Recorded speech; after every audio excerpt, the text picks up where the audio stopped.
ces derniers temps, nous allons parler sur le serviteur né de ma maison. Moi, je pense aujourd'hui, Ezali, 4e série, où nous allons toujours continuer, les serviteurs nés de ma maison. Na lingi tokotanga tokende na passage na biso oyo inspiration na Genèse 14 verset 14. Tokende na Genèse 14 verset 14. Soki totangi balobi biso balobi dès que Abraham a appris que son frère avait été fait prisonnier, arma 318 de plus braves serviteurs. Je vous ai parlé le plus brave serviteur, né de sa maison, il poursuivit les rois jusqu'à Dan. Na 15 balobi, il divisa sa troupe. J'ai aimé verset 15. Aujourd'hui, na golobelane verset 15. Na ligina lobela lelonde verset 15. Po ba makamweze bele bele otozo yekola na kati kaka ya histoire wana. Na lobela ki biso chiffre 318, na lobela kabiso ango, na lobela kabiso le plus brave serviteur, na lobela ka le serviteur né de ma maison, na lobela kabiso ango dimanche passé, et na lobela kabiso lisusu Dan, ville ya Dan, na lobela kabiso lisusu Shoba, na lobela kabiso ango pe lisusu, na lobela kabiso il ramena toutes les richesses, ramena aussi Lot, je vous ai aussi parlé de Lot. Et je vous ai parlé de Lot avec ses biens, ainsi que les femmes et le peuple. Je vous ai dit cela, je vous ai parlé de cela. Mais le verset 15, na verset 17, na verset 15, il divisa sa troupe. Toi, la Genèse 14, verset 15, il divisa sa troupe pour les attaquer de nuit.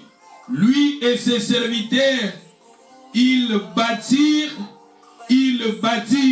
Surtout dans le verset 15, 17, après que Abraham a vu revenir vainqueur.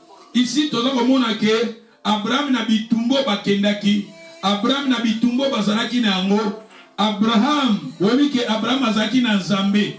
Abraham avait fait l'alliance avec son Dieu. Alors, dans Genèse 14, mais surtout dans la Genèse 12, et là, Esika, Nzamba abisaki Abraham atika mboka baparana ye tout ça akende akopambola ye tout ça. Abraham azaki na Nzambe.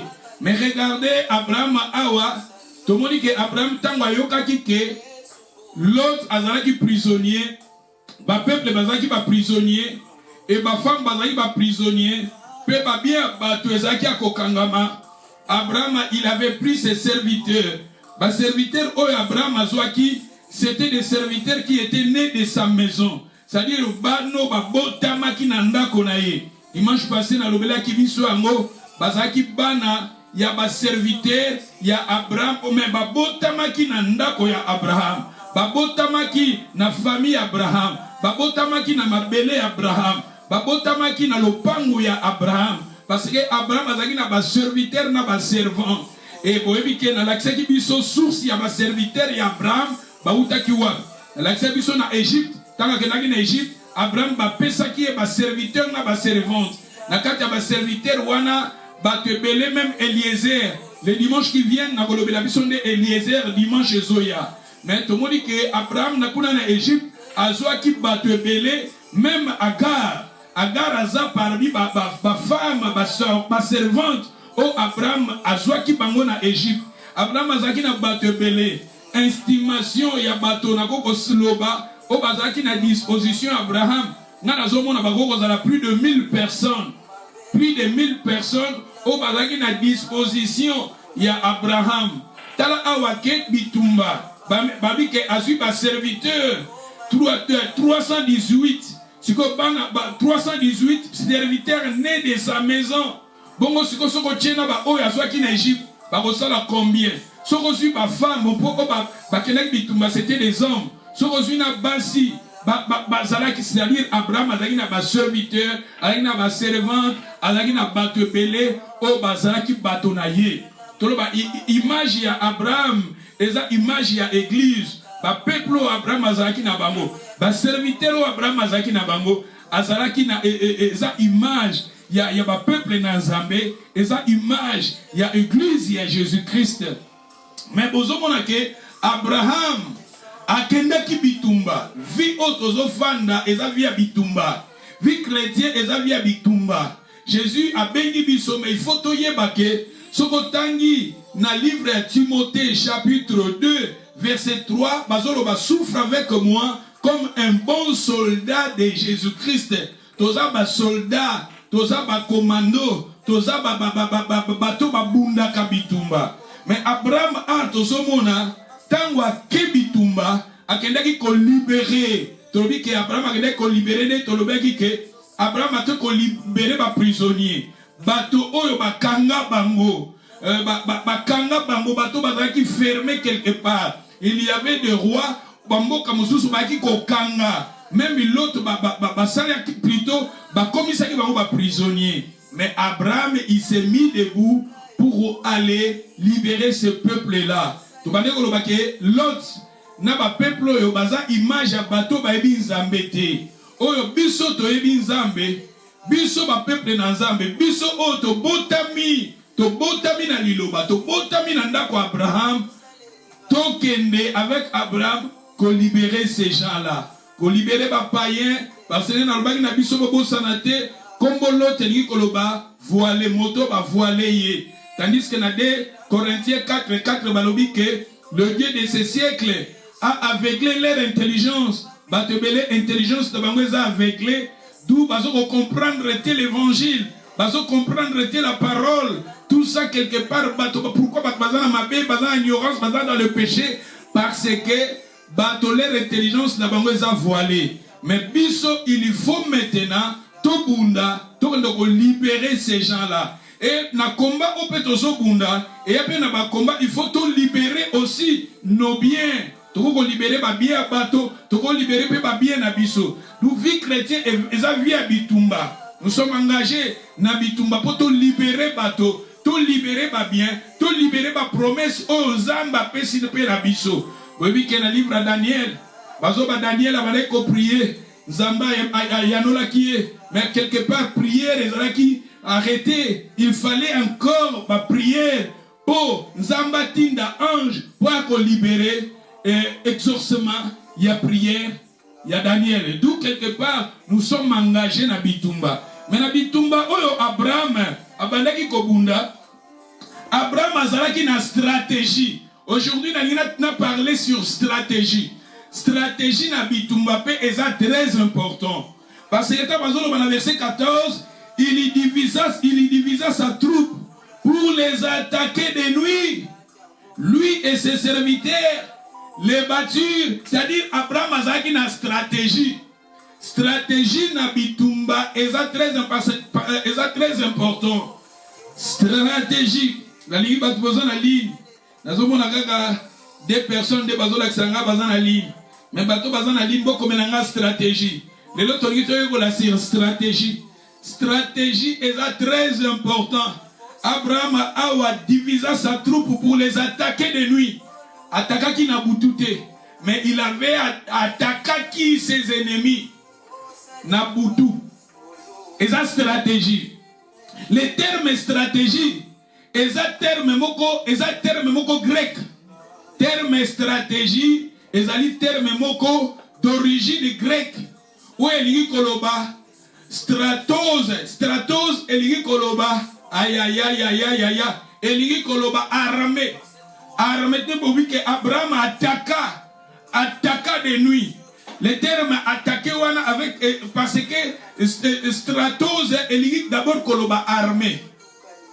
Agent dès tozoloba stratégie sokozi stratose na lobi eza terme grec eza mot grec d'origine grecque. Et moi, je vais utiliser na armée. Na armée, je vais utiliser terme oyotobengi stratégie. Et outi na mot na mot grec oyo koloba stratose. Stratose eligi d'abord koloba armée. Agent wana eligi koloba diriger. C'est-à-dire tant armée et attaquaka. De babenga ka stratégie.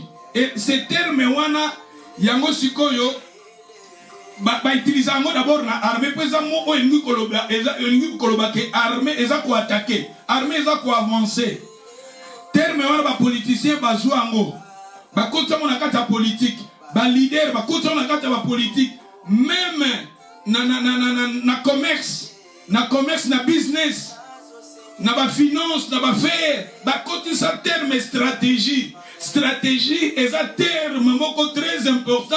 Yango et Daka, entreprise ou bien armée et gagner bitumba. Tala Abraham azaki nanzambe mais asalaki stratégie pour gagner bitumba wana. Asalaki stratégie pour victoire na ye. Même na ba banque bazaka na ba stratégie. Même na ba faire bazaka na ba stratégie. Même na politique bazaka na stratégie. Na armée stratégie d'avien na lobi kuteza d'abord mo ou elingo koloba d'abord armée ne na lobi ke stratos eza elingo koloba armée et tozo mona agent elingo koloba diriger balobi terme oyo stratégie eza parmi balobi excellent travail de l'organisation. Tant que vous avez un kitoko, excellent travail, tout ça pour ça, il y a une stratégie.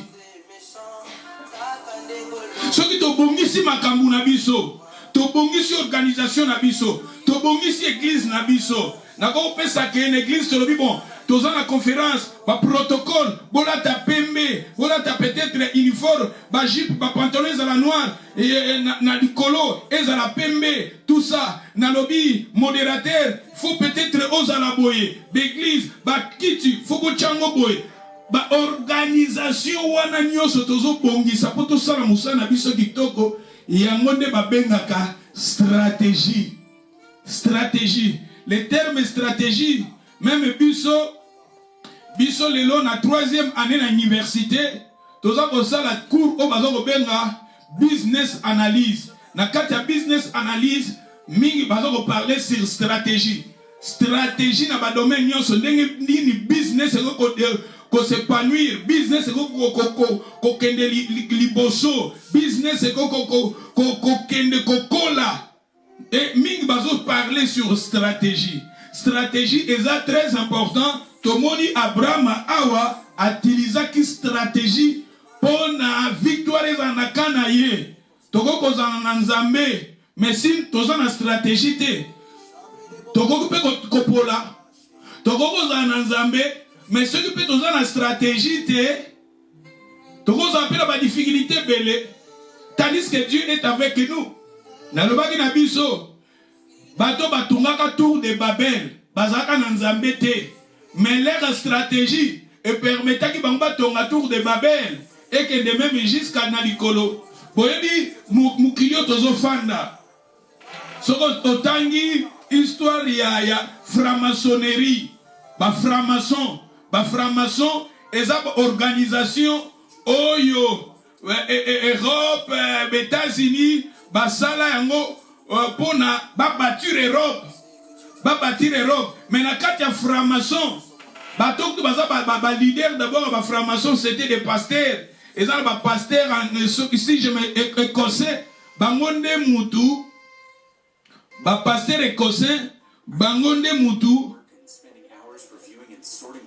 ba fonda franc-maçon bangonde ba format basala ba fonda ki organisation eux et va autant que pendant qu'en Europe va payer Europe tout le monde ba Angleterre et qu'en Allemagne et qu'en France et qu'en Belgique et tout ça même États-Unis ils ont wana ba franc-maçon et les lots ba franc-maçon ba bâtira Europe mais ce qui est la franc-maçonnerie wana ils ont ba œuvre moko satanique.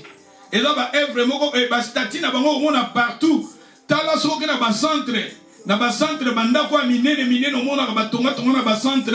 Tala ba tia ba statue, ba tia ba ekeko wana eza ba signe franc-maçonnique. Eza ba signe franc-maçonnique pour na koloba que ce sont des francs-maçons. Oh ba tonga, ce sont les réserves. Mais na kati ba œuvre na bango na nzamba na katité. mais ils sont arrivés à bâtir. D'où ceux qui ont une stratégie. Stratégie, et qu'on appelle une stratégie personnelle. Stratégie personnelle, les alliés. Mais on a une stratégie pour gagner victoire. Pour gagner victoire, les cannabis. Pour biso toi nanzam. Lokola toi nanzam, faut tous à la peine la stratégie. Parce que tu as tous à peine nanzam. Oui, mais dans la Bible. Bible, le biso ok, c'est comme ça, bayambi binoté. Bon pour là. Mais tandis que vous avez Dieu. Mais ok, côté musu bayambi binoté. Vous avez Dieu en vous. Le Seigneur nous a envoyé. Mais aussi une appel stratégie. Stratégie za mayele oyo. Tokoki kozala na yango pour tout ça la musala ezala malam. Yango tozo bengane stratégie. Abraham tozo mona ye awa azalaki na stratégie yango wana bitumba oyo akbandaki kobunda longaki.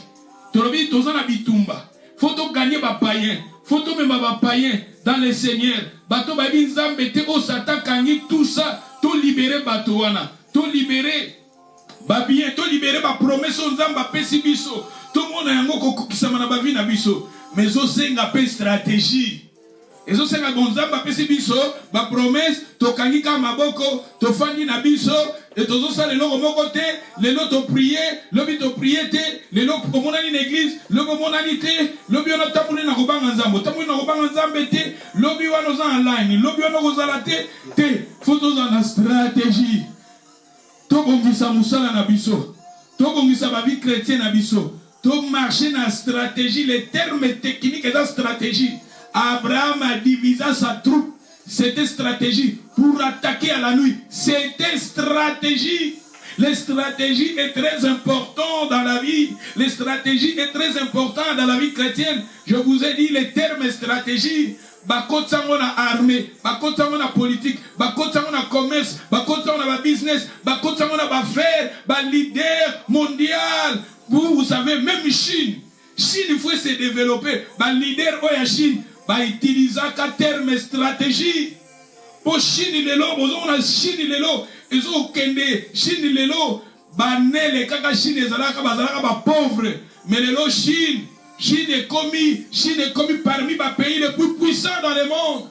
Pour la stratégie. Ce qu'on s'est dit, c'est une stratégie. Une stratégie est un terme très important. Il y a aider Moussala Nanzambe et que les riboso. La promesse aux Zamba Pesibiso. Tout le monde est en gros. Abraham a dit une stratégie. Il y a qu'on libérer l'autre. Il y a une stratégie. À mon avis, que Nabitungo Azobunda sera le bien attaqué. Namoy.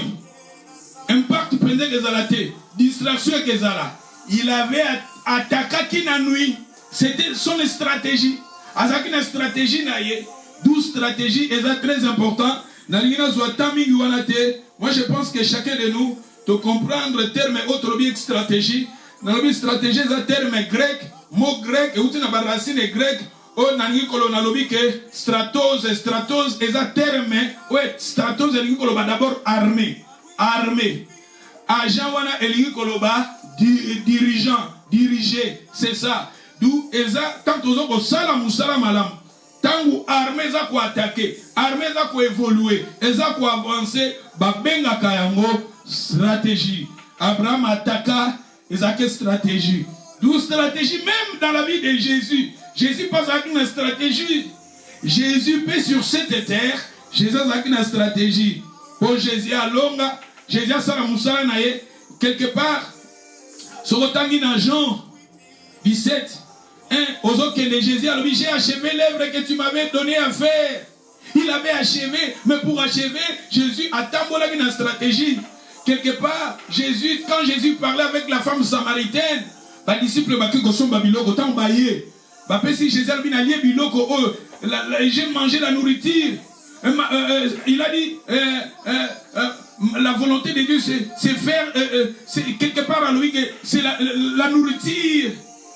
Alors, la volonté de Dieu, tout ça, c'est la volonté de Dieu, c'est ma nourriture, terme utilisé qui. C'est-à-dire, Jésus a une stratégie.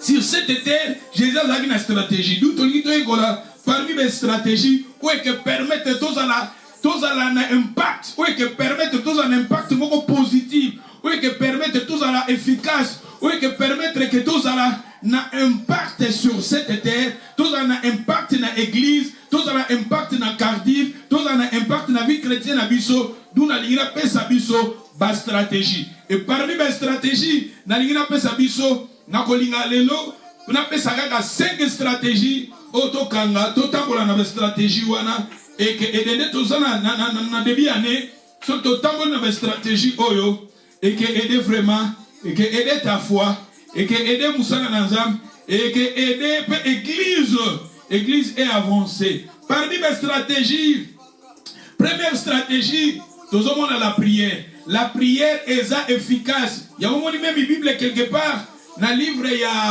il y a Jacques Bazolo, si quelqu'un est malade, aben à l'ancienne église, parce que la prière fervente, il y a juste efficace.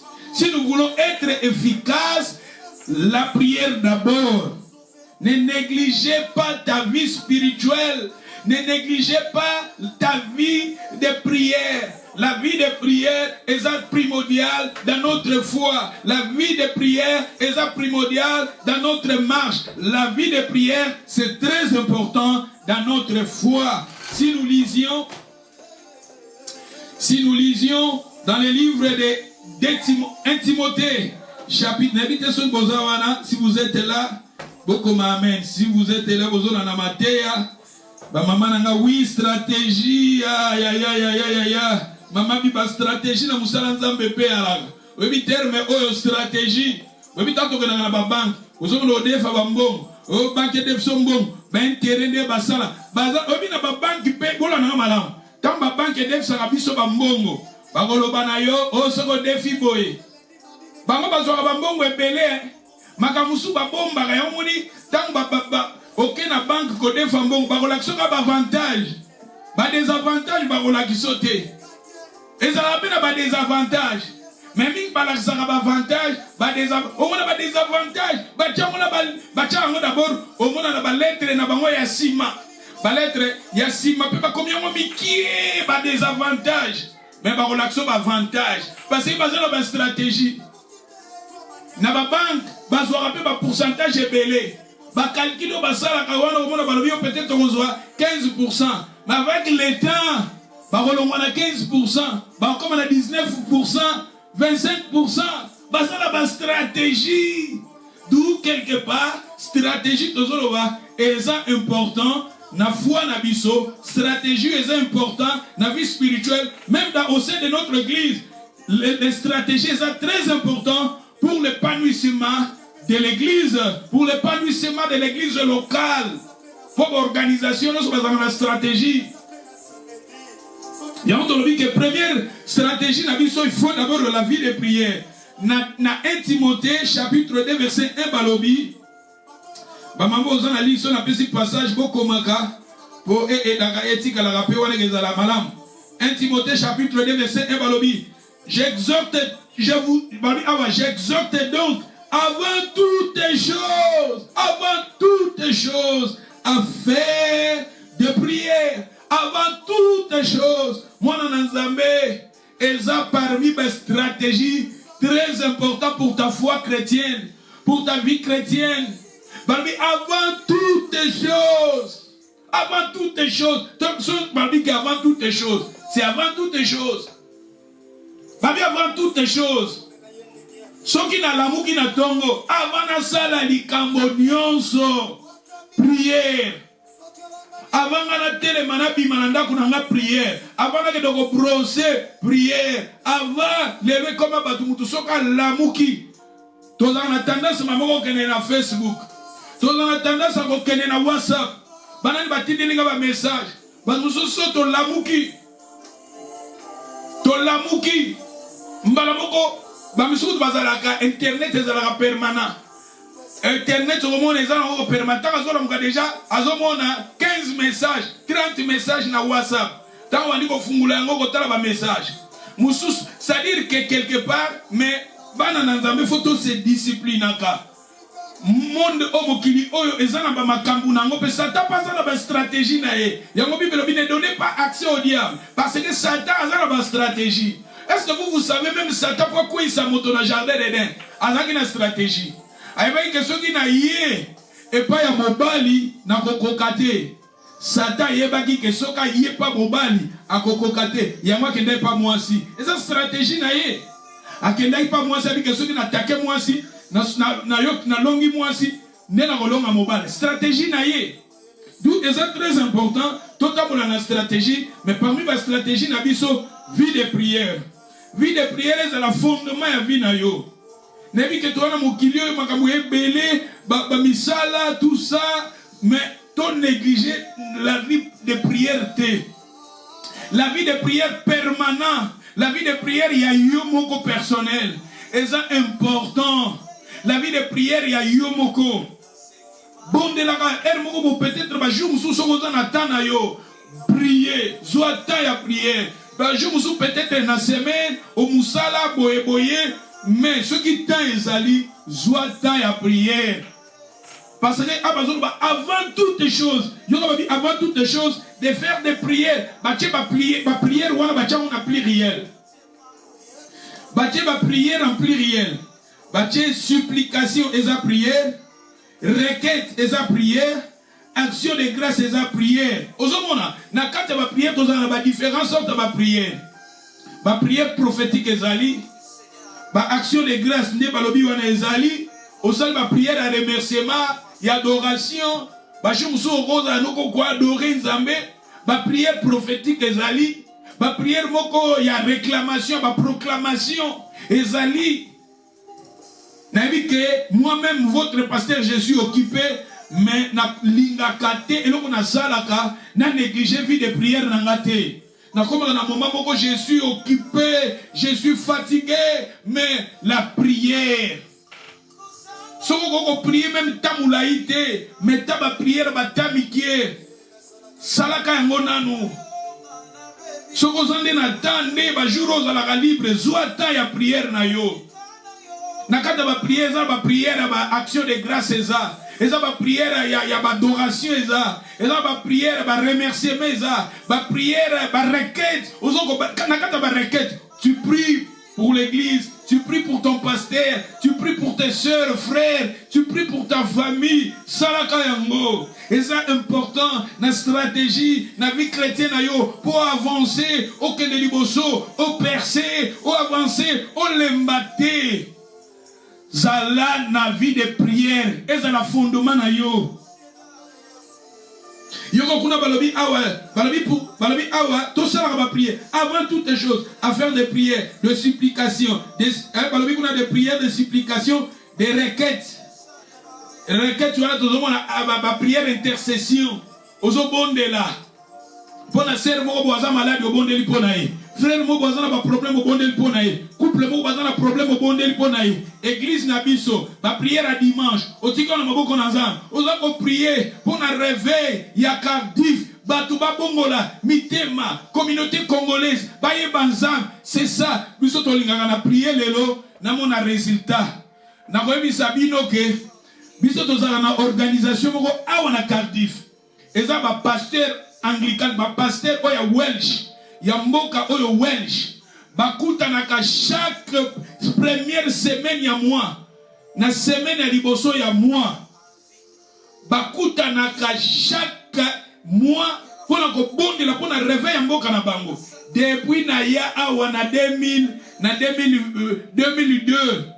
na 2002 na kotaka na association wana ti lelo babondela kapona réveil mboka na bango mindele de bazalaka wala ndeli basala soki tokei mingi ezalaka 9h30 ba rencontre ezalaka 9h30 toza wana ti na 10h30 9h30 d'abord ezali bati soki baye dialogue kokutana kosolola bazanga bati na bango wana baji wana ba biscuit wana oyo zui moi biscuit na yo ozui moi ti na yo omeli tout ça tozo solo après na 10h30 to bandi koyemba banzembo na bango batiaka ya ba tableau wana toyembi banze bakoyemba ta 4 5 nzembo ya babachele na ba écran na bango wana na ba télé ou bien toyembi après koyemba badore nzambe, badore nzambe, badore nzambe.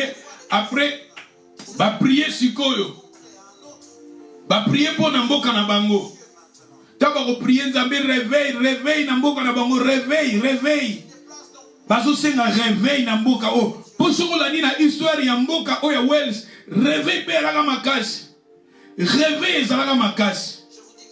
Mais lelo tout ça réveil pénézate mais ba passer la mboka o bazo bonde la depunga na zolo na 2000 ne na kota.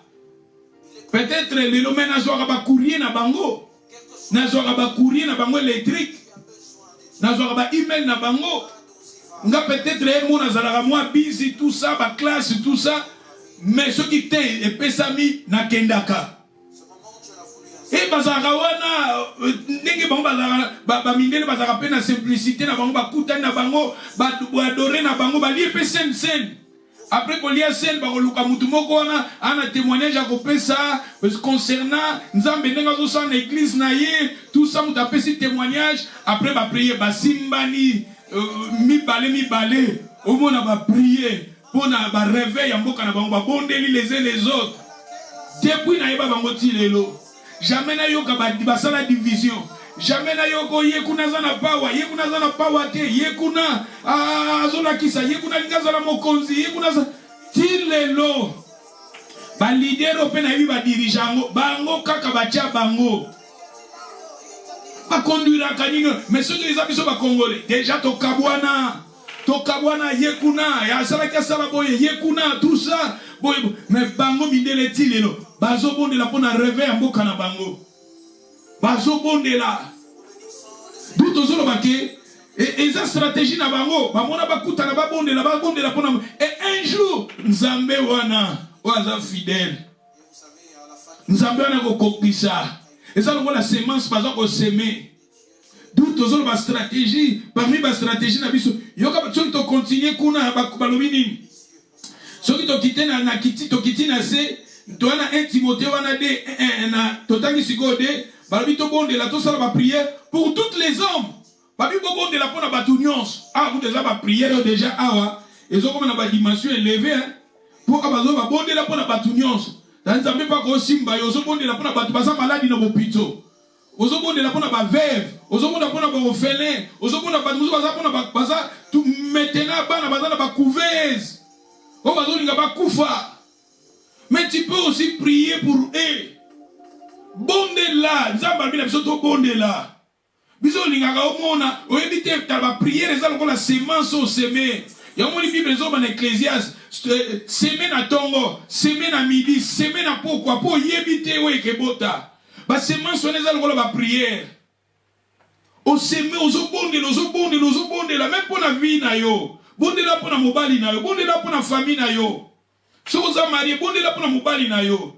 Dès que vous avez makambo ezala na couple non na famille no bonde la ka. Et quand vous attend, mais na landa na God chana. Témoignage à maman moko. Maman wana pendant 42 ans. Ando bonde la pour la mobali ne 42 ans. Après 42 ans mobali nda bongo li motema. Mobali nazalaka sula, mobali nazalaka moto mingi mando za libanda. Azaka vie moko ya malamu te. Mais la femme a yebaka nzambe abade ko prier. Alakisi ba photo, bana ne bazaka bana mike na ba 2 ans. Lelo bana ne ba comme plus de 40 ans. Pendant 42 ans, la femme a prié pour son mari. Après 42 ans, bana ba kola ba comme na ba famille na bango, alakisi ba photo ya bana na ye quand elle avait commencé à prier pour son mari. La prière. Bondela. Pour le mobile, nous sommes prie pour lui. Si ta femme ne connaît pas Dieu, prie pour elle. Ta famille prie. La prière est apparue la stratégie parce que ça va arme. Autre qu'on utiliser la stratégie.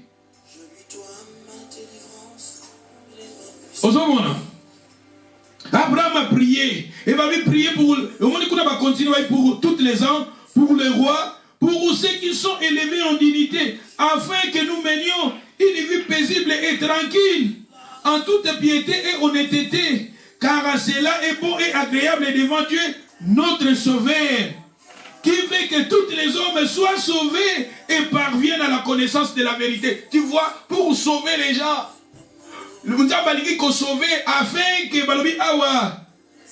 Na 3 balobi, cela est bon et agréable devant Dieu. Na 4 balobi, et qui veut tous les hommes soient sauvés et parviennent à la connaissance de la vérité. Comment on a la connaissance de la vérité? Comment on va la sauver? Si nous prions pour eux. Comment on va mener une vie paisible et tranquille? Si nous prions. Tu vois, nous les chrétiens, parmi ma stratégie, n'abisso, ton négligé prière. Et même ça, même Jésus, vous savez, même dans la vie de Jésus, Jésus, parmi mes stratégies, la prière est important. Et puis c'est comme ma prière. Parmi ma prière, peut-être vous allez, biso. Pourquoi tu es biso ma poto ma magambo belé? Ma prière mingi biso ndo ça on va minuit. Ma prière va minuit wana. Parce que Abraham attaque la nuit. Quoi attaquer la nuit? Amona ki na moyi distraction. Il a attaqué la nuit. Parce que la nuit ça a un impact. Obi kati na butu. Na butu ba magambo belé les gars na butu. Na butu bantene satanique nyonso ezalaka on bantene satanique nyonso ezalaka on bato nyonso misala mabe na butu bazapena makambo na bango. Mais c'est pour cela Abraham il avait attaqué la nuit. Il avait attaqué la nuit. N'entala soki nzambe oza na possibilité ya kobondela même na ba minuit telema ba prière ba minuit eza ba prière ba guerrier. Ma prière à minuit, à 2 heures, à 3 heures, et 3 heures, et ça va prier à guerrier, à 4 heures, et ça va prier à guerrier. Il y a un verset, dans Genèse 14, 17, il va dire qu'Abraham, il était parmi les vainqueurs. Il a vaincu, parce qu'il était combattant, il était commando. Avec lui, avec ses hommes. L'église, maman, il faut que nous soyons parmi des gens qui prient. Prie pour ton église, prie pour ton pasteur. La prière à dimanche, tout bon de la cas. Quand on de la cas d'église, que tu sois chrétien, non. La vie de prière fait bananandako. Via l'ensemble, fait bananandako na yo. Commencez à allumer ta lampe. Il y a besoin d'un manque de bois. Le feu s'éteint. Pédis à moto n'a fait de la permanence.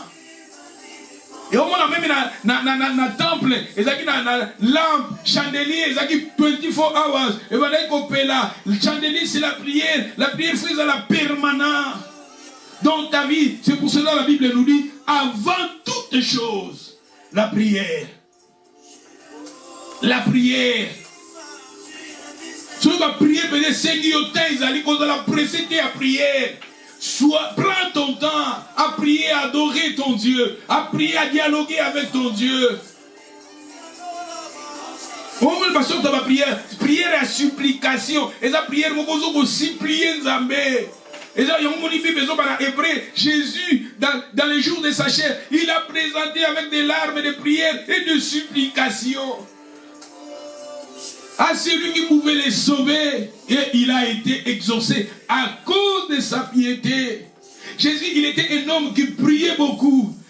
La prière est allée parmi mes stratégies à Jésus. Marc chapitre 1, verset 35. Il faut avancer. On appelle ça un passage pour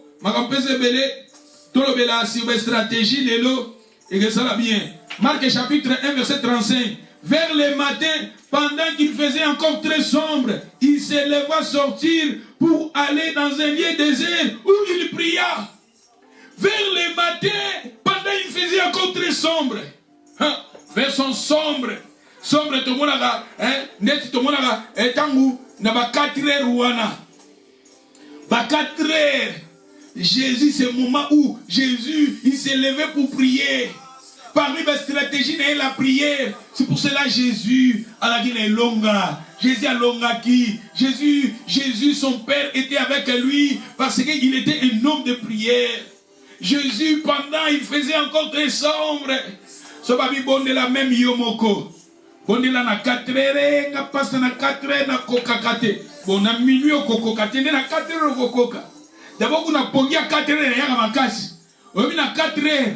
Et si ka ba monde ba to misala mabe bazonga kande bango bazonga kana ba 4h 5h bazozonga ozomona siko sika ona peza ke pongi pe ya makasi ya tozo ba minuit ti ba 4h 5h. Regardez Jésus pendant il y a moyen na ba Congo pe basala ba avantage ya bamboka ba Congo ezalaka ba prière matinale basala ba prière matinale ya chaque jour. C'est-à-dire que bato bazana area wana avant que ne musala, avant que ne école, avant que ne ba faire na yo le kana basala la prière matinale. La prière matinale on est dans la prière buisson de tozo prier. Il y a chaque jour. Mon frère a pasteur na Londres. Bango be basala n'habite sur bastopango lelo. Mais pendant des années, basala la prière matinale. Basala la prière matinale. C'est-à-dire que bandango 5h, 5h30, bakuta na la salle, ba priaka, bakuta na pour ba prier. Dans Londres, bazana ba voiture, mutupa yebi que na 5h30 fois en église, bazana prière soit il y a 1h. Et batoya ba bonde la pendant des années.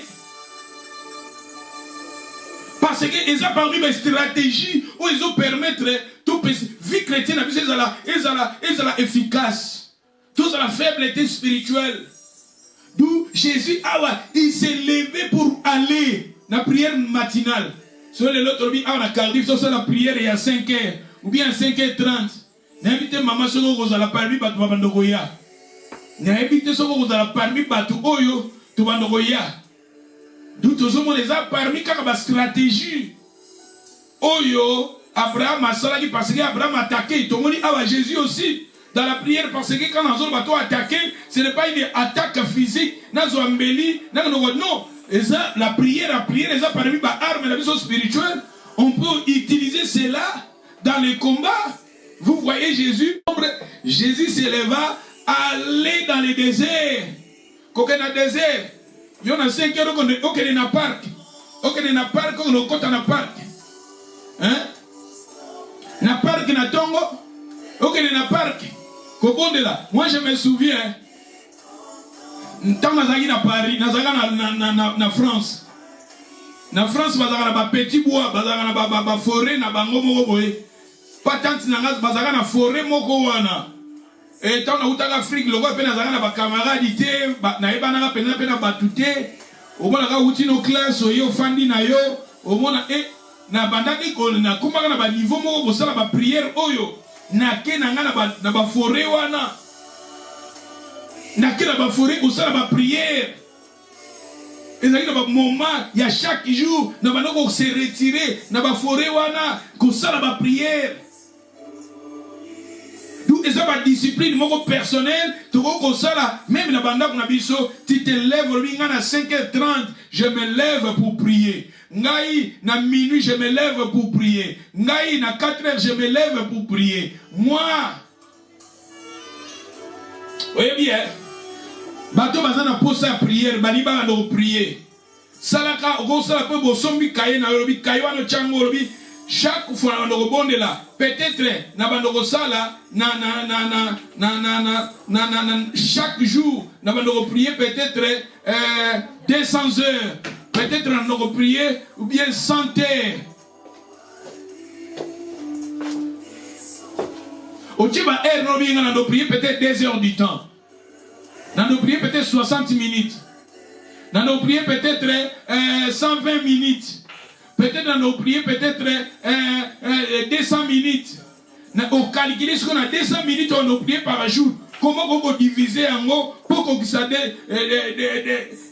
heures. Mais nous, on a besoin de salaire et on a besoin de la foi. On dit que dans la mouki, peut-être dans minuit, on a bondé 30 minutes.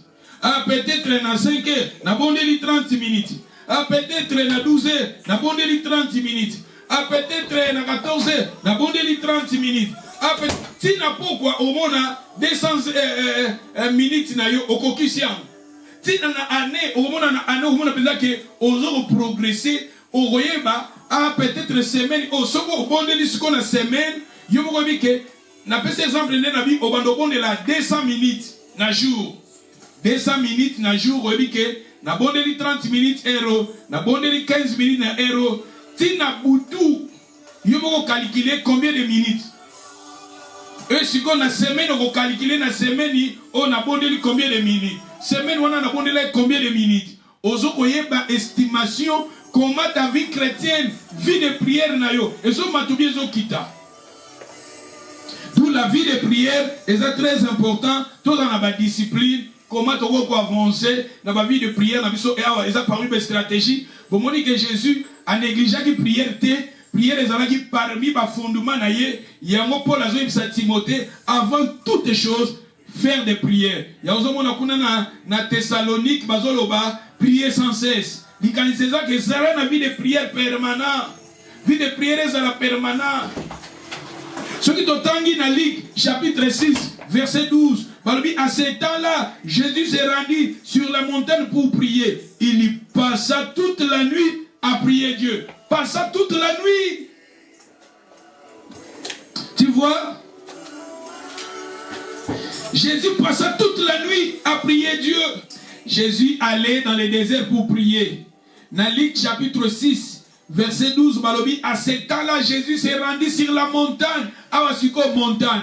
Kuna tomona ki des heures. Webi na ba des heures na ba 5 heures. Ba niama, webi ke ba niama, ba serpent, ba bimaka na ba des, ba tambolaka. Ba insecte mingi na ba butu ba bimaka. Ba bimaka tangu mulili ezali ba zo tambola na mabele. Et na ba désert awa, mingi ba serpent de désert baza. Ba serpent, ba scorpion, baza na ba désert. Mais regardez Jésus, avant que na ba montagne wana, na ba montagne yemoko akekwa bonde la. Ya bozomona que Jésus aza, ya une Bible zolo na Philippiens chapitre 2 verset 5 ko kitabalobi nzamba tombola ki kombo na ye. Parce que il était un homme discipliné. Jésus a négligé une vie de prière té. Kuna totangi désert, mais awa na Luc 6:12 balobi, Jésus s'est rendu sur la montagne. Est-ce que la montagne? Là-bas, c'était le désert. Ici, maintenant, les montagnes. Jésus allait dans les montagnes pour prier. Et il passa toute la nuit à prier Dieu, seul dans la montagne. D'où, dans parmi mes stratégies, la prière est très importante. La prière, même l'église, on s'appelle la prière, la journée de prière. L'église, on appelle la conférence, et ça parmi mes stratégies, Nabiso. Tu organiser l'église, tu organiser chaque peut-être peut-être tu organiser ma conférence. Mais ma conférence tu organiser na inviter pasteur moya côté abiso. Et ça peut parmi ma stratégie.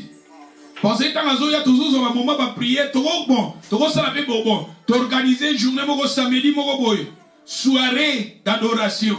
Et ça peut ma stratégie. Tu es quand tu adorer, pasteur bayebi tu komisinga. Et ça ma stratégie. La prière est très importante pour tout le monde. À Jésus, à négliger Timothée, c'est pas Paul. Tant que tu histoire à Paul, la prière multipliée, la jeûne multipliée, tout ça. D'où est ça important, tu négliger la vie de prière. Et ça parmi les stratégies na biso. Parce que la prière est arme. Dans la stratégie, stratose et l'ikoloba, armée. Donc, la deuxième stratégie, la parole, dans la parole aussi, la parole de Dieu ou bien la foi. La parole et la foi. Ne négligez pas aussi la parole de Dieu. Qu'on néglige la parole de Dieu, qu'on néglige la foi. Il y a un moment besoin de Banabiso, na Hébreu chapitre 4, verset. Hébreu 4:12, Balobi, car la parole de Dieu est vivante et efficace. La parole de Dieu est vivante et efficace. La parole de Dieu est vivante et efficace. Balobi zambeli, une épée à double tranchant. Dilobanza beza mbeli eza mopanga eza arme. Ozomona Abraham tango bane ko attaquer azalaki bazaki na ba arme. Ba arme bazaki na ba mbeli bazaki na bibundeli physique, mais nous allons maintenant utiliser les armes spirituelles. Et parmi les armes spirituelles, comme je vous ai dit, la parole est là, la parole est là, la prière aussi. l'enfant de Dieu, maman, papa, il y a une église où bazalaka bien organisée, bato bakomaka. Dans l'église oyo, passer on a bazar enseignant, les gens qui enseignent, les serviteurs ou enseignants. Au moins dans la l'église, on a motonionso, azakana kaye na ye, alakana kaye, mututanga zo yazana kaye ne azo koma mateya. Et tant mutazo koma mateya, mateya zo permettre ye bata libre azo tangaka. Parce que bon temps ba mateya to tei somme to koma raté, c'est difficile. Moi je m'arrive ngai nazo sabino bana nzambe, le lot comment utiliser internet, ba mateya nazo utiliser to koma ko koma na sali mateya, na sali ba presque ba mateya na ngeza la ramona ba 60 pages, ba 120 pages. 120 pages c'est ça livre mobimba. Ce qui est peut-être les gens qui n'ont pas moyen. Les serviteurs nés de ma maison. Et ça livre mon bimba. Dans ça livre il y a 60 pages, 80 pages. Dans ça liango. Dès que nous avons à boyer.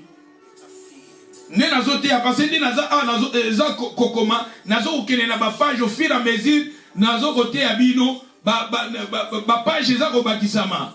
Jusqu'à moment où on a aussi sa thème, na bimi, na 120 pages, na 90 pages, 70 pages. 70 pages, c'est déjà un livre. Mais l'église, au bazar, on a passé dans une imprimerie, tango, à 6 côtés, à Malamou, à bimi, ce livre, mais imprimer livre, baté qui ango, banananza, bazar, ba livre.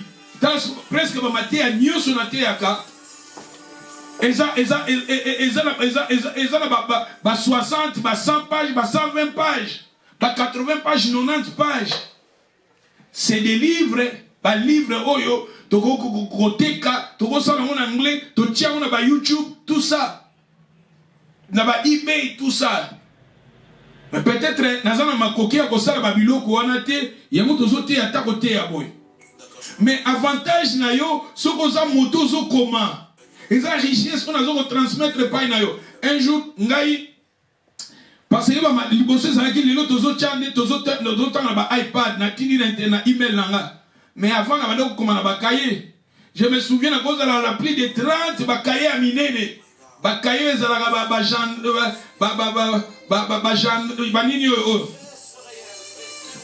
cahier o ya minene za la papier makasi wana. La couverture nangwana ya ezara makasi presque bakaye nangeza la bon ya minene wana. Ezara ba calendrier so ba calendrier bien ba gendra bo ba bilongo ba gendra. Bakaye nanga presque on a ça ba matéya avant ezabon. Nakoza ngona 30 plus de 30 pour les bosses zaki na kosomba kaye wana na bandi tem nazo kokoma kaye toni na tena na tie pembeni na sobisu kaye musu na bandi kokoma. Tala plus de 20 ans. Ce que j'ai dit, tala bakaye déjà tonda. Un jour na funguli nazo tanga ngamo nazo kamo makambo na teya makambo na loba. Et il y a un frère qui s'est passé à Babiloko pesanga, un mot Babiloko teya rabiso na funguli nazo tanga, nazo mona quelle richesse. D'où koma la parole de Dieu est très important. Maman chrétien, zala mondimi okomaka. Parce que tant que comment ils ont avantage ils ont tikala. Baka mususu ya umoni tangu Élisée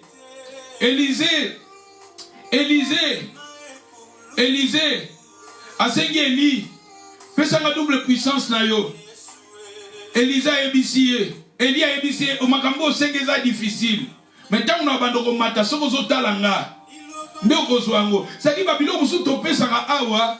Soko lobi awa osonga peut-être na matéya o na teya qui le plan de Dieu avant la création du monde. Muto soko komango te. Oye bango te.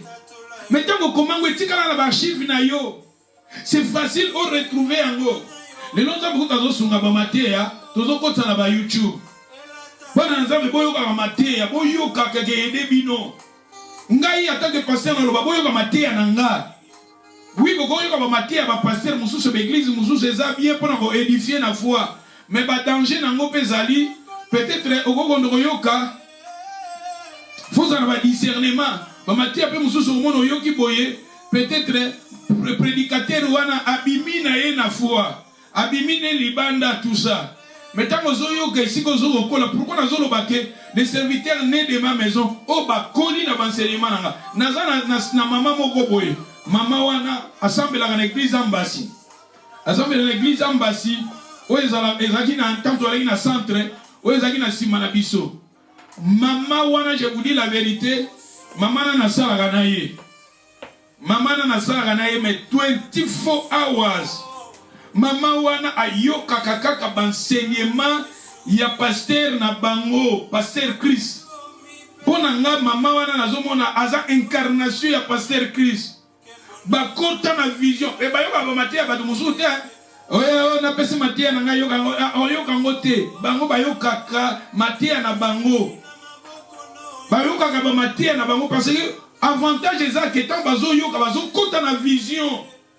Parce que dans la vision ya pasteur na bango et ezangi na ba congolais bazalaka kuna ba congolais ba kokate bakima ba kokate et nga mama on a bisa bino 24 hours ala na musala zo pesa batina bato azo yoka matea apemi azo fanda afandi ne na butuana azo yoka matea na bango et aza parmi ba leader baza ba parmi ba leader ozo mona ke ozo tala mo mutu aza discipliné à kota na vision ya musala et bato na komona comme koloba ndeti passer na ye et solo la neka makambo église là mais faut voir on dirait bato mo ba uti likolo on dirait bato mo ba fanda na sia wate tant bazo parler sur pasteur na ye bazo parler sur église na ye pour nini baza bongo c'est dire que bato la parole des autres maman nini yoko bana bana bali ya biloko ndako note bana olia biloko ndako na yana pasteur moko zo bana bandimi na yeke boko na kana bino ko prier le église oui okoko que de soutenir église moko quelque part bana conférence OK ko soutenir église moko boye ko conférence moko boye ko participer mosala nzambe moko boye nzambe zo utiliser ye na badon OK ko soutenir OK ko participer nzambe pas ko lobela yo. Mais quand ils sont membres de la 4 églises locales, l'église a une activité, pèse avantage l'église Nabino. Ça a une activité dans l'église Nabino. Parce que ça, il y a un truc qui a Bible qui abandonner ton ensemble. Vous savez pourquoi Jésus a chassé qui bat dans le temple, il va fouer dans le temple. Jésus n'a pas d'importance à temple. Jésus a dit, ma maison sera la maison de prière. Et vous, les gens qui va tourner l'église. Vous l'église, vous priez dans la mais tandis que Jésus a dit l'église, il va tourner l'église, il a frappé le bateau. Vous allez bénir sa église. Vous allez bénir sa temple. Tout prier la parole de Dieu est important. La parole de Dieu. Tout ça, tout ça, enseignement. Au lieu de l'enseignement, ils appellent bien. Mais l'enseignement, il y a un enseignement l'église. Parce que l'enseignement l'église, on compte dans la vision. On compte dans la vision. Parce que la parole, c'est que Dieu nous révèle. On a besoin de révéler biso. Zambabisi Moïse, tonga temple, mais tonga lo lengenga na relation na désert. Lo lengenga na relation na montagne. Moïse a demandé que tonga temple lo lengenga zamba la kisakiye na montagne. C'était des choses spirituelles, c'était des choses d'en haut. Temple on les a vu na yo. Quand nous prêchons, tout ça pour bâtir ta vie. Lo lengenga zamba lingeuse ozala. Mathieu, tout ça c'est ma stratégie. Tout ça pour bâtir ta foi. D'où est important, maman, oyandako, alors moi je ne pense pas maman a vu que lamba, alors on a banane, on a lié à biloko batumusu libanda. Alors personne n'a le privilège na biloko na ye, importance na biloko na ye. Et nous avons pasteur qu'on a dit que oui, au Togo yo comme enseignement, il y a basal nzambe mususu, pasteur mususu, ce n'est pas mauvais, toyo comme grâce pe abatu mususu, mais important pe toyo comme enseignement parce que enseignement il oye sika ndako na yo, et ça permettre yo au kota na vision ya l'église na yo, au kota na vision ma pensée, au comment na pensée, il y a autant to comme na niveau wana, il y a autant que Élie. Et Élisée a commandé dans l'esprit à Élie. Josué, vous savez la Bible, Josué, ce que dans la Bible, Josué a qui serviteur il y a Moïse. Élisée a qui serviteur il y a Élie. omona kati ya Bible komona batu mususu nzambe mutabengi moto wana zala na moto wana. Bozomona nzamba bengi Moïse. Nzambe ye moko akobenga Aaron. Nzamba alobi na Aaron, ayebisi Aaron azala na Moïse. Ayebisi Moïse ke yo kozala nani akozala interprète yo bando koloba Aaron akozala po interpréter. Nzambe mutabengaka Aaron. Mais na kati na Bible komona Josué na début ezaka nzambe te mutabengaka ye. Moïse ne mutabengaka ye. Mais nous avons un serviteur de Moïse. Depuis de sa jeunesse, il était avec Moïse. Et Moïse, il est dans la montagne. Il a Josué. Et plus tard, nous avons suscité Josué. C'est-à-dire, au début, c'était Moïse. Il était serviteur de Moïse. Dans la Bible, Élie, Élisée manteau. Avoir que les manteaux, il a Yamina eza bat mususu nzambe mutatindi atindi Moïse atindi Aaron pa ya Moïse. Mais au awa tozomona histoire ya Élie na Élisée. Élie a bengi Élisée. Mais plus tard batuana lokola bakangama ina basal nanza bakoti na ba vision batikala ina ba manteau batikala ina ba esprit wana.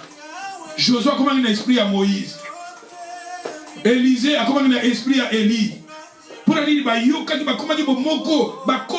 vision. Le seul moyen de comprendre la vision, à travers les enseignements. Enseignements dans des motos, comme même esprit. Oui, Nzamba lingini pour l'église, Nzamba lingini pour la vie, Nzamba lingini pour la musala, Nzamba lingini à travers les enseignements. Parce que les enseignements que nous prêchons, ce sont des révélations que le Seigneur nous donne. Et ça, ce que je vous enseigne, ce sont des choses que le Seigneur m'inspire. Zamba za ndenge na ye o aza ko inspirer nga Serge pour na côté ya maté ya oyo. D'où ce sont des choses que zo utalikolo Zamba zo révéler pour na yo, pour na fondement na yo, pour na foi na yo. Il y a un serviteur né de ma maison. Les serviteurs qui sont nés de ma maison, il ne faut pas mettre ça dans l'enseignement. Un chrétien ou un gars cola. Faut que écris la parole. Parce que ce sont des choses que tu n'as pas na yo. Otozo pe saba o bazoko bazoko mona ngono espace leka. Oyo bazoko mona normal bazoleka mais ngo bakomaka yango. Lelo tobi ke lelo toza ba YouTube. Ba YouTube ba matia tozo cha ezokota na ba YouTube. Yo kaka yango yo kaka efanda. D'où est important la parole. Il y a une Bible, la parole est embellie. Il y a de permettre tout libérer. Tout bundanango. Moi, Jésus, quand il a attaqué, il avait utilisé la parole. Satan, il est écrit. Jésus aussi, il avait utilisé la parole. Parce que la parole, ils ont parlé de l'arme. D'où notre stratégie, première stratégie, la prière. Deuxième, la parole. La carte de la parole, tout ça, la foi. La foi est important. Yokande balobi, ce qui est dans 1 Jean, chapitre 3, verset 1 Jean 5 et 3. Nazo bate makamboze belé. Namona upesa pesaka ba passage. Tosi li sanabiso po namoni kutondire na avancer tenzoka partie oyo. Il fallait tosi li sango. 1 Jean chapitre 5 verset 3 balobi, na verset 4 balobi, parce que tout ce qui est né de Dieu triomphe du monde. Et la victoire qui triomphe du monde, c'est la foi. D'où la foi aussi, et ça parle de la stratégie. Moi, la foi est important. La foi, c'est très important aussi dans la stratégie. Ayons la foi. La personne qui a la foi, la personne qui a la foi, andimaka, na monite menana kondima. Na monite na kondima. Zamba ko fungula, zamba ko pambola, zamba ko sala na vie na nzambe. O ndena lo bakato za ba pessimiste te. Pessimiste azomona difficulté sika facilité za. Optimiste azomona facilité sika difficulté za.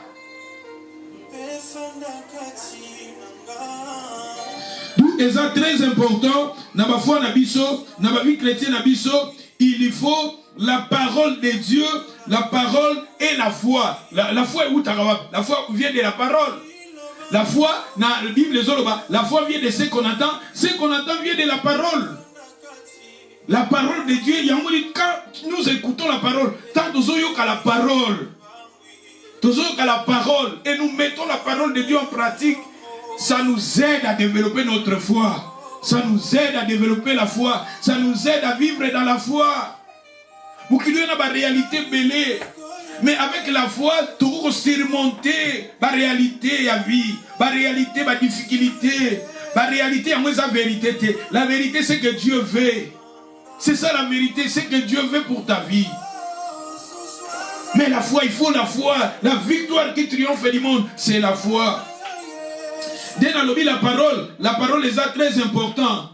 Bon, moi, je suis passage yo, ce token à 2 Timothée, chapitre 2, verset 2. 2 Timothée 2, Barbie, ce que tu as entendu de moi, en présence de beaucoup de témoins, annoncez-les à des hommes fidèles, qui soient capables d'enseigner aussi à d'autres. Tu vois? Paul a dit à Timothée, dans 2 Timothée 2, 4. 2 Timothée 2, 2. 2 Timothée 2, 2. Alors, ce que tu as entendu de moi, oh, yoki kati nanga, pas nanga, oh, yoki ni l'enseignement, oh, yoki ni les enseignements. Il y a une église primitive, dans Acte chapitre 2, au bani na 38, tina 42, l'église primitive persévérer dans les enseignements des apôtres, dans la communion fraternelle, c'est-à-dire les stratégies et qui a l'église, pour persévérer, pas un impact, pas une influence, l'église persévérer dans les enseignements. Apôtre Paul a dit, ce que tu avais entendu de moi, oh yo qui pas n'agabi, oh yo qui pas battre mon sous-souté, oh yo qui pas battre l'ensemble mon sous-souté, parce que je vous ai dit le dimanche passé, Paul disait à Timothée, mon enfant dans la foi, mon enfant légitime. Et il disait à son fils, c'est que tu as entendu de moi. Il a entendu quoi? La parole. Il a entendu quoi? La parole de Dieu, les enseignements, l'évangile. C'est que tu as entendu de moi. Toi aussi enseigner cela. Toi aussi enseigner. Et que ça n'impacte. Et moi, je vous ai maintenant, le dimanche qui vient, je vais maintenant vous parler d'Eliezer. Eliezer qui était un enfant adoptif, le serviteur adoptif. Mais c'est que Eliezer avait pris. Abraham. Eliezer parlait d'Abraham. Eliezer parlait d'Isaac. Et si il parlait. Azolobela Seigneur ne Abraham, azolobela Moussa Ninanzamba Abraham, azolobela Isaac, il parlait parce qu'Abraham lui avait donné sa richesse. Il était l'intendant de tous les biens d'Abraham. Les plus anciens, à Kotaki n'a vision Abraham, à Yebaki Abraham, à Kotaki, il était serviteur qui était adopté, mais à Kotaki n'a vision Abraham. Et Abraham a confiance en lui. Quand il parlait, quand il partait, il disait que d'Abraham, il disait que de son église, il disait que de la maison d'Abraham, il disait que de ses frères, il disait que d'Isaac. Est-ce que Batabongo le doit na bango? Tant nazo kende na classe, tant nazo kende na ba ami, tant nazo kende na ba camarade, tant nazo kende na communauté, nazo kende na mama wana, na papa wana, na yaya wana, na ndeko wana, olobaganini pour l'église na yo, olobaganini pour na pasteur na yo. Qui est l'image d'Abraham? Olobakanini pour nos sœurs, nos frères, nous dans l'église. Olobakanini pour ton église. Olobakanini pour na Yesu. Libanda tozo kende. Eliezer, quand il partait, il parlait que d'Abraham. Il parlait positivement d'Abraham. Il parlait positivement de la maison d'Abraham. Il parlait parce qu'Abraham, il avait investi en lui.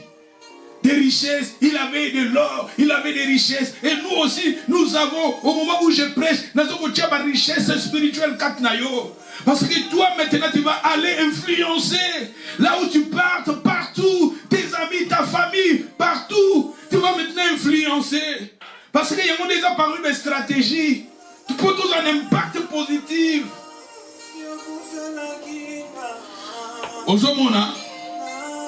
Et ça, je veux vous développer cela le dimanche qui vient. Je vais vous parler d'Eliezer. Apôtre Paul a dit à Timothée, oh yoki. Oh yo yoki, m'enseignement yoka, ochangoa. Matia oh yoka dimanche, ochangoa. Est-ce qu'on kenda? Naba camarade no, naba mina yo, mama na go tika la go ban, mama wane siko kenda, siko go go pema, go fandaga, bakanga osuki, tout ça, tome makanini pour ton église, ome makanini pour ton pasteur, ome makanini pour l'église na yo, ba ser na yo, me makanini kaka critique. Tout le monde va passer ce wana, allez parler positivement, allez parler de Jésus, allez parler de ton église, allez soyez positive.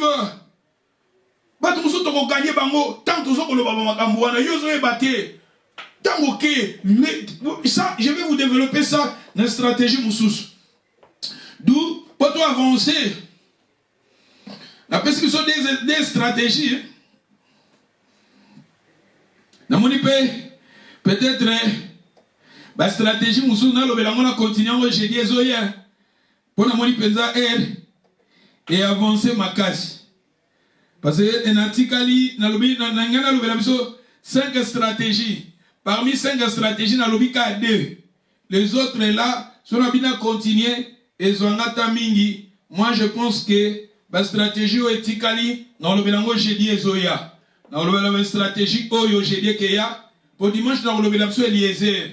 On parlait maintenant dans côté de l'histoire Eliezer. Oh Abraham a dit, on a dit que l'histoire d'Abraham a été libérée. À l'autre. Na ba femme, na ba peuple, na histoire ya Eliezer, na histoire wana toyokela ki Abraham azoki Isaac pona ko offrir ye. Pona ngana zo mona ezaka ndemo. Ezaka similaire. Ezana na langage spirituel na zo mona ndengi moko.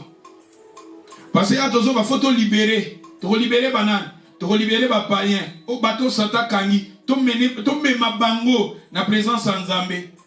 To libérer ba tout ça, kangi babia, kangi batebele, même aussi nos familles, tout ça, nos amis, nos entourages, beaucoup de gens, au bazar fermé, même nos promesses aussi. Ma promesse mususu, otozolinga, Zambé, ayano labiso. Il faut maintenant to kunda, tout à travers la prière, pour tout libérer maintenant. Tout le monde a accomplissement yango. Même notre église, l'épanouissement de notre église.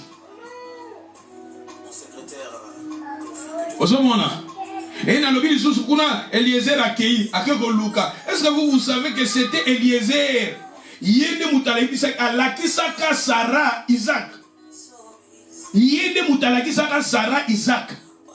Et ça, la révélation, je vais vous montrer cela. Eliezer, Rebecca, Ayebaka Isaac était. C'était Eliezer, le serviteur d'Abraham. Dans la Bible, quand il était là, il parlait que d'Abraham, il parlait que d'Isaac. Isaac a rabisso dans Eliezer, Isaac moto oyo, peut-être on va dire quelque part. Les enfants nés de ma maison, bateau, botami, Moutokongoli motema dans l'église. Bongoli motema, à travers l'enseignement, Bongoli motema. Peut-être aux Arabes motomoko, plutôt que côtoyer l'église, mais né de nouveau. Soko botami l'église, le serviteur né de ma maison. Mais ça n'a pas de mosso, soit bongo la de motema quelque part. Abotamagane spirituellement quelque part. Mais peut-être circonstance sa vie et permettre d'ailleurs une église. Comme il y a une église, c'est-à-dire aux Arabes Eliezer. Abraham a côté ça qui a pensé qu'Eliezer, la richesse n'est pas. Nous sommes peut-être contre la richesse spirituelle n'a pas naïo. Quand nous prêchons, nous sommes contre la richesse. Apôtre Paul a lobby, ici, nous avons sémé en vous les choses spirituelles. Les choses spirituelles, ce sont des richesses, ce sont les héritages spirituels. Nous sommes contre la carte naïo. C'est-à-dire que tant que Eliezer a bien Abraham, a que Luka, moi c'est Alibala. Moi c'est Alibala, moi c'est Luka pour évangéliser. Tout que côté ya, tout que Luka, et dit tout ça, awa, tout bit nabiso, Jésus dit le moisson est grande, mais il y a peu d'ouvriers. Faut tout Luka ba Rebecca, et Rebecca c'est nous, nous t'avons la kisa Rebecca, Eliezer nous t'avons la kisa qui Rebecca, allez voici Isaac. Il y a nous t'avons la kisa Isaac, plutôt à la kisa plutôt Rebecca Isaac. Et qu'on a tout le baki, Abraham a vu Isaac ake na lieu de la montagne. Mais a vu ba serviteur wana so atira ki na nzela. Parce que amone ba serviteur wana bazangi na semence mabe. Amone ba serviteur wana ba ngai ba empêcher yé à sacrifier. À sacrifier. Ba ngai ba empêcher yé à ko sa volonté en Nzambe. Abraham a tiré ki bango quelque part. Mais tandis qu'Abraham allait dans la montagne pour adorer. C'est ça des choses que dans l'histoire wana, 3 histoires wana nyoso ezandenge moko. Awa dans ngena silisa histoire oyo ya Abraham a stratégie, mais na moni na koki ko silisa ngote, na moni to kolobela stratégie oyo jeudi ezoya. To continuer stratégie na pesi kaka 2 points de stratégie tandis que ngena lobela 5 points de stratégie. Mais la personne qui regarder les autres, et je vais vous développer ça les jeudis qui viennent. Que le Seigneur vous bénisse. God bless everybody. Nous allons maintenant prier.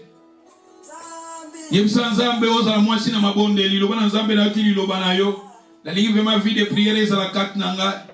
Pe lilobano e fanda kati nanga. Lilobana nzambe za kati na yo. Tanga kayango yoka kayango. Si s'agit de l'église ozo komango. Parce que tant ozo komango ezebe écriture na yozo tikala.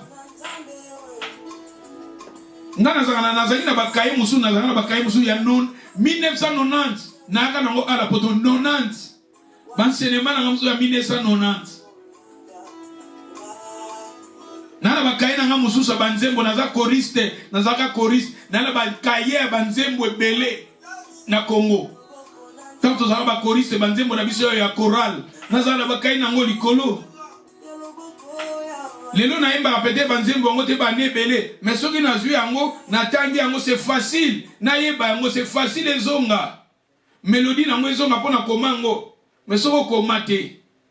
D'où même enseignement totéaka tango komi yango tango yoki yango un jour même yoka yango kala mais tango kozala devant yango oza na facilité zonga mais tango comité c'est très difficile.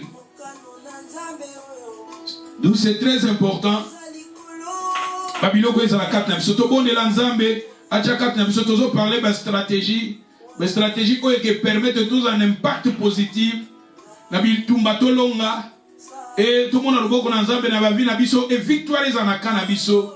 Tout le monde a Nzambe de te parler sur la parole, te parler sur la prière, te parler sur la foi et zalakat na biso. Na ligne de konyon so bonde la, to bonde li pendant quelques minutes, to bonde li alléluia.